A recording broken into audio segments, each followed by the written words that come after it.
The book Informing Business is specifically focused on how we might reform the way we conduct our education and research.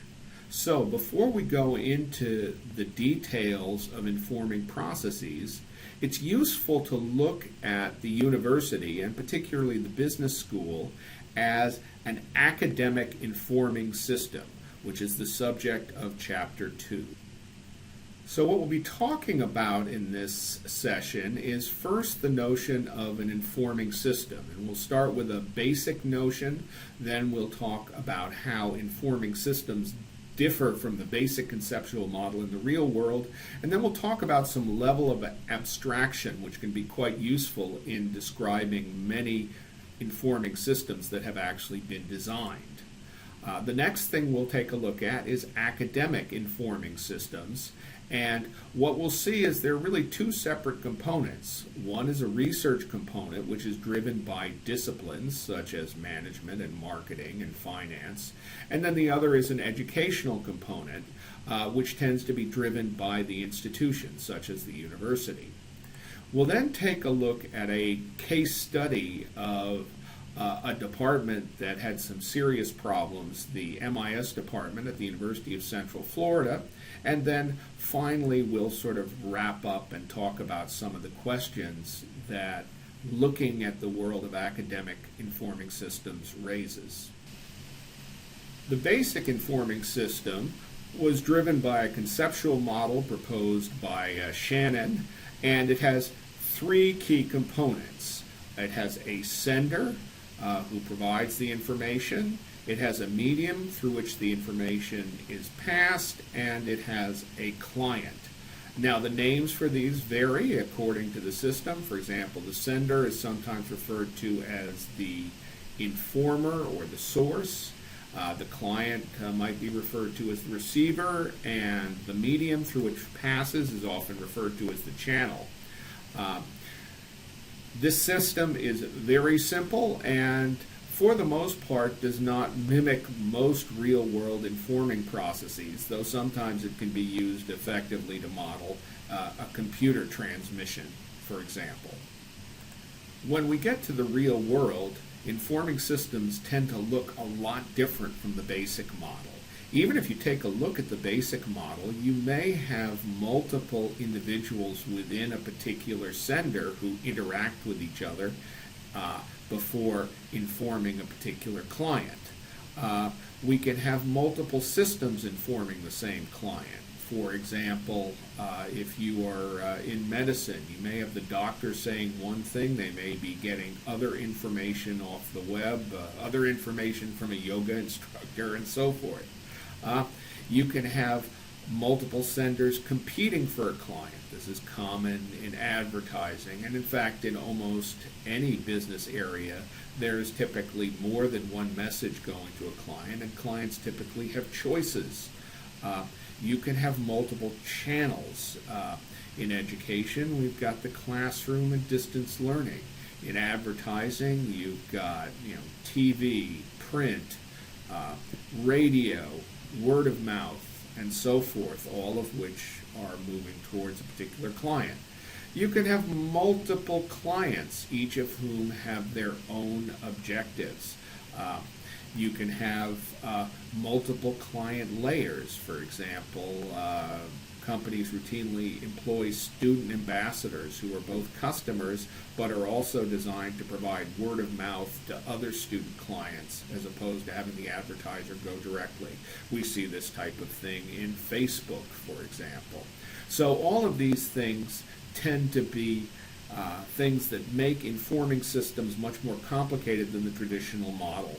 And the list I have given here is far from complete, but it just gives you an idea of the challenges sometimes associated with designing and understanding an informing system. And anyone who's ever worked in medicine, dealing with hospitals, doctors, insurance providers, patients, and so forth, recognizes that this is a very challenging system to document.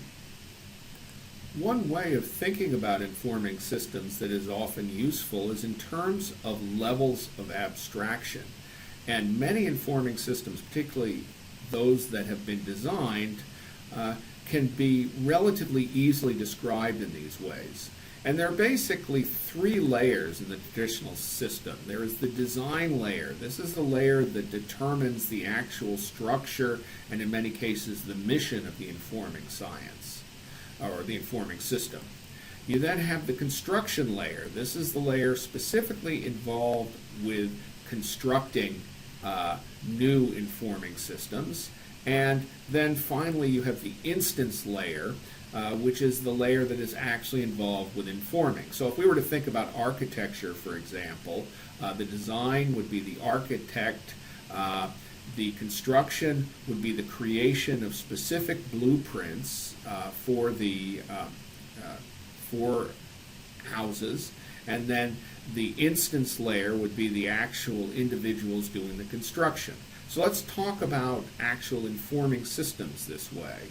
So if we look at a university has a defined mission. This would be the design layer. This is typically handled by the upper level administrators, perhaps with input from the faculty. Construction occurs at the college and department level. They create the specific majors and courses that fulfill that mission and set forth the research agenda. And then finally, you have the classes, which is where the actual informing takes place in the educational terms. Now, if we look at a discipline, a specific discipline, whether it be, say, management or information systems or physics, defines what it considers research. One of the things we'll discover as we proceed in a program like the DBA is that different disciplines have very, very different ideas of what constitutes research. Then you have a department layer, similar to the department layer in the university, but when you talk about research departments, in addition to their educational mission, they also have the mission of creating new faculty. They run their PhD programs, for example. So by creating new faculty, you are creating new informing instances, which is to say new individuals who will continue the informing process of research and education. And then finally, you have the faculty themselves, and their informing activities are publication, presentation, and conferences and so forth, and we're talking about the discipline. Another example is when you're talking about information systems. You've got the system architects who lay out the broad parameters for the systems. You have the developers who actually create the information systems, and then you have the information systems themselves that move and process information, and the users are involved in this process.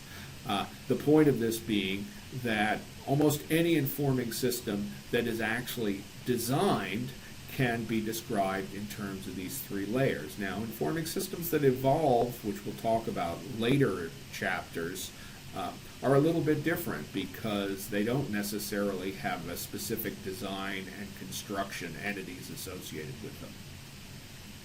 So let's take a look at a simplified version of an academic informing system. And the simplified version that we see here has a lot of complexities because in the real world, informing systems are not that simple. One thing that you see in an academic institution is that we have a lot of different clients that we inform. A university does a lot more than simply inform students. We have the research activity where we inform other researchers. We have the governance and service activities where we inform each other about the university. We have other disciplines that are informed by us. We have practitioners that are informed by us. We inform granting agency in our quest for resources. Of course, we inform students, but we also try to inform employers because they are an important client of what we have. Accrediting agencies, these are the groups that accredit us because if we lose our accreditation, we are much less successful. Benefactors, we're always looking for gifts, ranking organizations such as U.S. News and World Report. We want to inform them so our rank goes up because that will provide us access to researchers. And of course, if you're a state university, you probably are very concerned about informing legislators as well. We also have multiple systems. If you take a look at a faculty member, the faculty member is typically torn between the disciplinary informing system, which focuses on the creation of research, and the institutional informing system, which is going to have demands for governance and service. They're going to be interested in how many students you educate, how effectively you educate them, and so forth. We have research flows that are divorced from the informing activities. If you take a look at the resources that an institution receives, there's some from tuition, there's some from legislators, maybe some from benefactors, which might overlap with employers, some from grants. The point is that a granting agency, for example, typically is not really all that aware of how effective your teaching is or how effective your research is. Practitioners are obviously very interested in what you're doing, but they don't necessarily provide resources directly unless they're benefactors and employers. Legislators have many criteria that they use before allocating resources to a university, not all of which necessarily relate to the informing mission. A lot of times universities receive resources simply because where they're located, whose district they're in. So this is a very complex problem, and students, the most direct recipients of our informing, typically only pay a relatively small percentage of the actual cost of education. We also have very little feedback on informing effectiveness. There is a continual effort to try to ensure that our educational outcomes are positive, but it turns out that educational outcomes are very hard to measure, especially when you're dealing with skills such as judgment.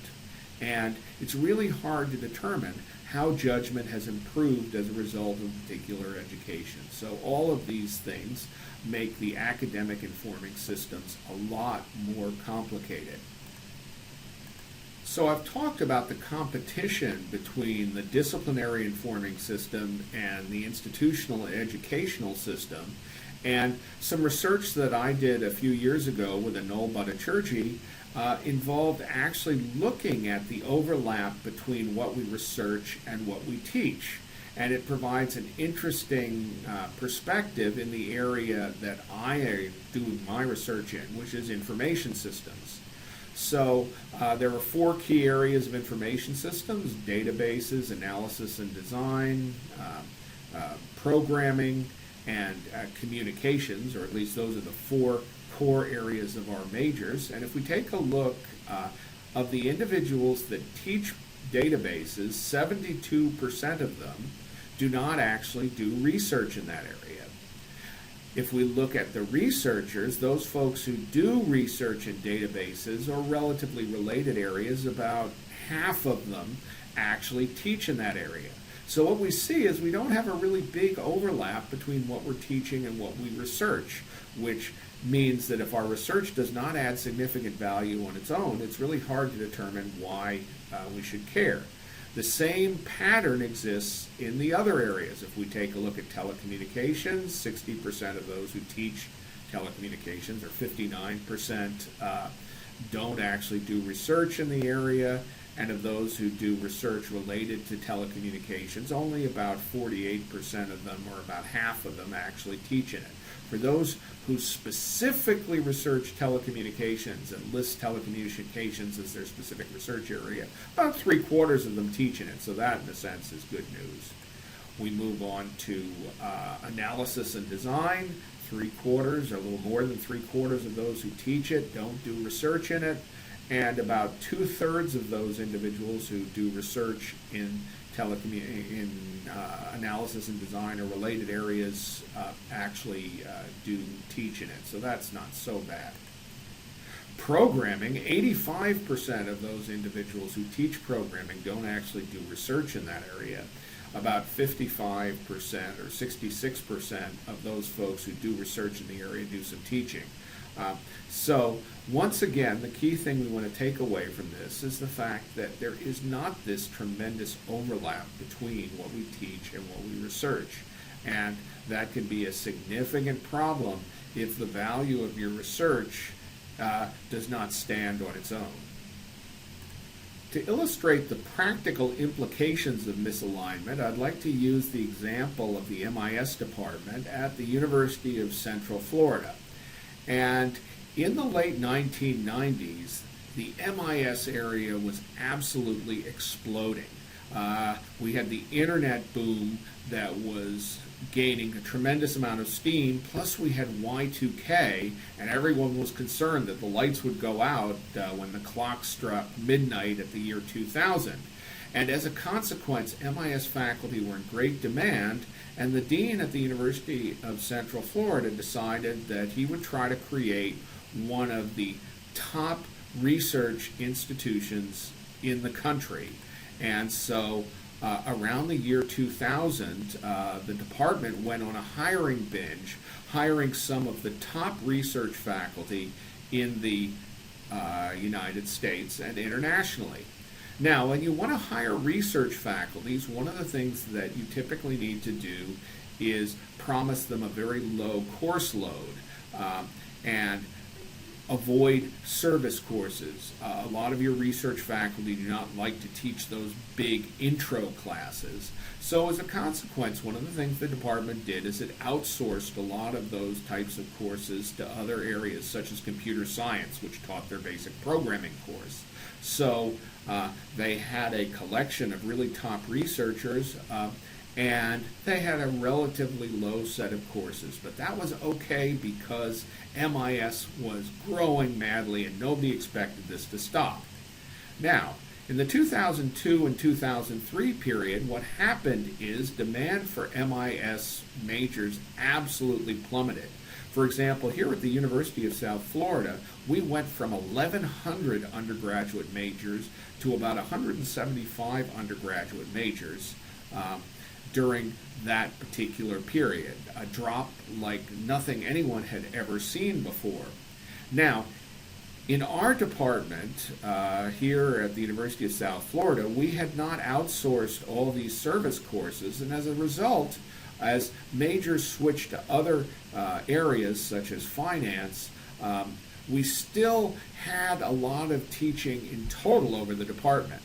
On the other hand, at the University of Central Florida, they had far fewer of these service courses, and so during the period from 2003 to 2009, what happened is they started to run at a huge economic loss.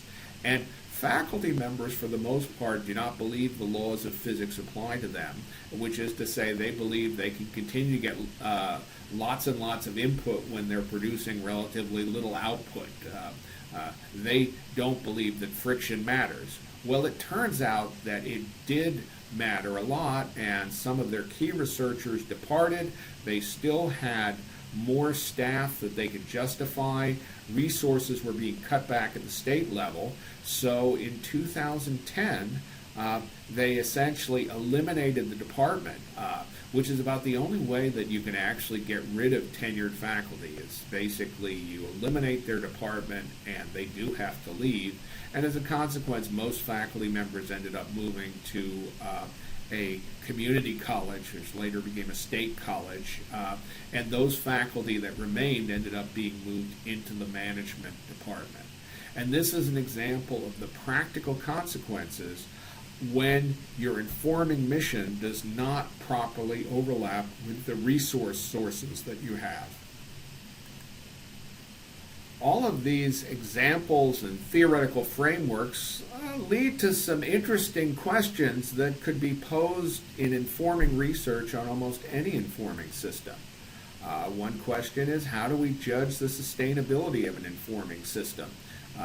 Is a system likely to persist over the long run, or is it likely to be transient? How can we measure the effectiveness of informing? In the academic world, if you're delivering a course whose main goal is to convey a series of facts, it's relatively easy to determine if the students have acquired those facts. You just test them on it, perhaps with a multiple choice test. If you're dealing with something like judgment or writing skill or something like that, it becomes much, much harder both to assess the skill effectively and assess the change brought about by your informing activities.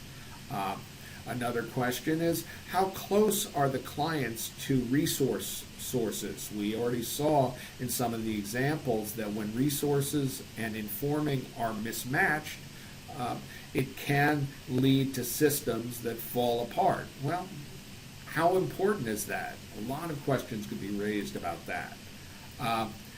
Does informing serve multiple clients? How does a system that informs multiple clients differ from one where you're dealing with a set of clients who all have relatively similar objectives? Universities have multiple clients, as we talked about, but the same can be said of things like hospitals. Does informing needs of client compete? For example, if you look at faculty members, they often view a competition between time spent on courses and time spent on research. Those are competing informing needs, and when you've got that type of competition, then all of a sudden resources may be very important in determining where you spend your attention. How rapidly can informing instances be created? In the world of academia, it typically takes about 5 years to create a doctoral student or turn a doctoral student into a faculty member. That means that there's a big lag time between when demand is experienced and when you can actually fulfill it. This is something that we saw back in the information systems boom around the year 2000. And of course, what characteristics of a system constrain adaptation in the academic sense? How big a barrier to change is something like tenure? Is it a major barrier, or is it less of a barrier than we might think? These are all interesting questions, and they can be generalized to lots of different informing systems. And as you go about doing research, one of the things that's really important is starting with an interesting question, because if you have an interesting question, chances are you will create some interesting research.